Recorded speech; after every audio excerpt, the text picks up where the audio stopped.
सोचिए जरा, एक नोबेल प्राइज विनर अपने विदाई के भाषण में भारत को उकसाने की कोशिश करता है। उसकी जुबान से भारत को तोड़ने जैसी सोच झलकती है। जी हां, हम बात कर रहे हैं मोहम्मद यूनुस की, जो शेख हसीना के बाद बांग्लादेश में अंतरिम सरकार चला रहे थे और जिनकी फेयरवेल स्पीच ने सनसनी फैला दी है, खासकर भारत के लिए। क्या ये किसी नए खतरे की आहट है? क्या नए प्रधानमंत्री के आते ही मोहम्मद यूनुस की असली मानसिकता दुनिया के सामने आ गई है? चलिए जानते हैं यूनुस ने ऐसा क्या कह दिया है जिससे तहलका मचा हुआ है। नमस्कार, मेरा नाम है रिचा और आप देख रहे हैं वन इंडिया हिंदी। बांग्लादेश के कार्यवाहक मुख्य सलाहकार मोहम्मद यूनुस का विदाई भाषण सिर्फ एक औपचारिक संबोधन नहीं था, बल्कि ये एक ऐसा राजनीतिक बयान बन गया जिसने भारत बांग्लादेश रिश्तों में नई बेचैनी पैदा कर दी है। अपने भाषण में यूनुस ने बार बार कहा कि बांग्लादेश ने अपनी संप्रभुता, सम्मान और स्वतंत्र विदेश नीति वापस पा ली है और अब वो किसी के निर्देश पर नहीं चलता। सुनने में आपको ये सामान्य लग सकता है, लेकिन इसके बाद जो कहा गया उसने कई सवाल खड़े कर दिए। यूनुस ने नेपाल, भूटान और भारत के पूर्वोत्तर राज्यों, जिन्हें सेवन सिस्टर्स कहा जाता है, उनको एक साथ जोड़ते हुए एक साझा आर्थिक क्षेत्र की बात की। यही से विवाद शुरू होता है। भारत के पूर्वोत्तर राज्य भारत का अभिन्न हिस्सा है, कोई अलग देश नहीं है, लेकिन यूनुस ने उन्हें संप्रभु देशों की तरह पेश करके संकेत देने की कोशिश की कि बांग्लादेश इन क्षेत्रों का गेटवे बन सकता है। सवाल ये है, क्या यूनुस भारत की क्षेत्रीय अखंडता पर सवाल उठाना चाहते हैं? क्या ये भारत को तोड़ने की सोच का संकेत नहीं है?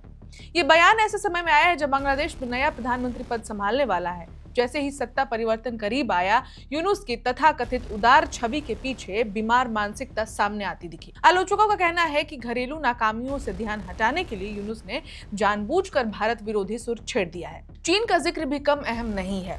यूनुस ने खुले तौर पर चीन के साथ बढ़ते सहयोग की तारीफ की, खासकर तिस्ता नदी परियोजना और उत्तरी बांग्लादेश में बड़े अस्पताल जैसे प्रोजेक्ट्स का।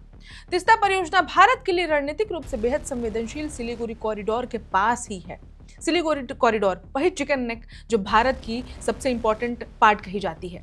ऐसे में सवाल उठता है, क्या यूनुस भारत की सुरक्षा चिंताओं को नजरअंदाज कर चीन के आगे बढ़ाने का संकेत दे रहे हैं? यूनुस ने सैन्य आधुनिकीकरण की बात करते हुए कहा कि बांग्लादेश किसी भी आक्रामकता का जवाब देने के लिए तैयार है। यह आक्रामकता किससे, उन्होंने साफ नहीं कहा, लेकिन पूरे भाषण का लहजा भारत की ओर ही इशारा करता दिखा। सबसे हैरान करने वाली बात यह रही कि यूनुस ने अपने 18 महीने के कार्यकाल की नाकामियों पर एक शब्द भी नहीं कहा।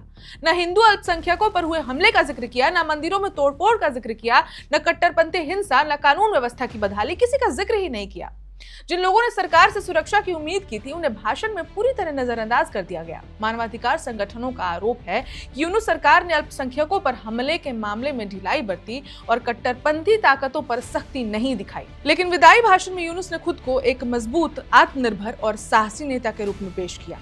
आज जब बांग्लादेश में नई सरकार आने वाली है, यूनुस का ये भाषण एक चेतावनी की तरह देखा जा रहा है। ये भाषण एकता का नहीं, बल्कि टकराव का संदेश देता है। सवाल अब यही है, क्या बांग्लादेश भारत से रिश्ते सुधारना चाहता है या टकराव की राह चुनेगा? और क्या यूनुस को ये रुख आने वाले समय में क्षेत्रीय स्थिरता के लिए खतरा बनेगा? इन सवालों का जवाब भविष्य में मिलेगा, लेकिन इतना तय है कि मोहम्मद यूनुस की विदाई कई नई चिंताओं की शुरुआत बन चुकी है। इस खबर में इतना ही। अपडेट्स के लिए देखते रहें वन इंडिया।